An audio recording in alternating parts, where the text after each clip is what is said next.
Bharat America మధ్య చారిత్రక వాణిజ్య ఒప్పందం కుదిరిన వేళ ఒక ఆసక్తికర పరిణామం ప్రపంచవ్యాప్తంగా చర్చనీయాంశమైంది. అమెరికా వాణిజ్య విభాగం తన అధికారిక ఎక్స్ ఖాతాలో అక్సాయ్ చిన్, పాక్ ఆక్రమిత కశ్మీర్తో కలిపి ఉన్న అఖండ భారత మ్యాప్ను పోస్ట్ చేసింది.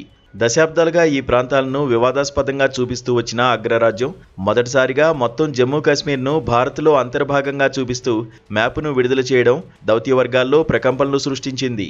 అయితే కొద్ది గంటలకే అమెరికా ఈ పోస్ట్ను తొలగించడం ఇప్పుడు మరిన్ని సందేహాలకు తావిస్తోంది.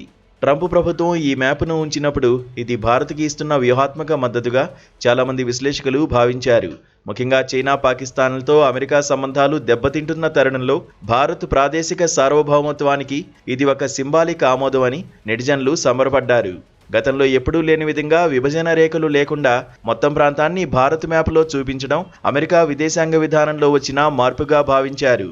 కానీ పాకిస్తాన్ నుంచి తీవ్ర నిరసనలు వ్యక్తమవడం, అంతర్జాతీయ ఒత్తిళ్ల నేపథ్యంలో ఈ పోస్ట్ను తొలగించినట్లు తెలుస్తోంది. మ్యాప్ను అమెరికా పోస్ట్ చేయడం, తర్వాత తొలగించడంపై భారత్ తనదైన శైలిలో స్పందించింది. తమ ప్రాదేశిక సమగ్రతను చాటి చెప్పడానికి ఏ విదేశీ దేశం ఆమోదం అవసరం లేదని భారత్ కుండబద్దలు కొట్టింది. జమ్మూ కాశ్మీర్ మొత్తం ఎప్పటికీ భారత్లో అంతర్భాగమేనని, ఈ విషయంలో అమెరికా ఇచ్చే మ్యాపులతో సంబంధం లేదని స్పష్టం చేసింది. గతంలో సుంకాల విషయంలో అమెరికా విధించిన 50% పన్నును తాజా ఒప్పందంతో 18% తగ్గించుకున్నప్పటికీ దేశ సార్వభౌమత్వం విషయంలో మాత్రం భారత్ ఎక్కడా వెనక్కి తగ్గలేదు.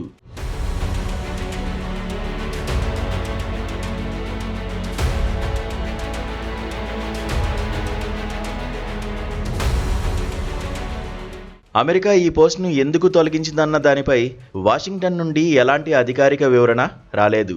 ఇది కేవలం సాంకేతిక పొరపాటా లేక ఉద్దేశపూర్వకంగా చేసిన కార్టోగ్రాఫిక్ డిప్లొమసీనా అన్నది ఇప్పుడు మిస్టరీగా మారింది. అయినప్పటికీ ఒక ప్రభుత్వ అధికారిక విభాగం నుండి ఇలాంటి మ్యాప్ రావడం పాకిస్తాన్, చైనాలకు గట్టి హెచ్చరికగానే పరిగణించవచ్చు. వాణిజ్య సంబంధాలు బలపడుతున్న కొద్దీ భవిష్యత్తులో ఇలాంటి మరిన్ని సర్ప్రైజులు అమెరికా నుండి వచ్చే అవకాశం ఉందని నిపుణులు అంచనా వేస్తున్నారు.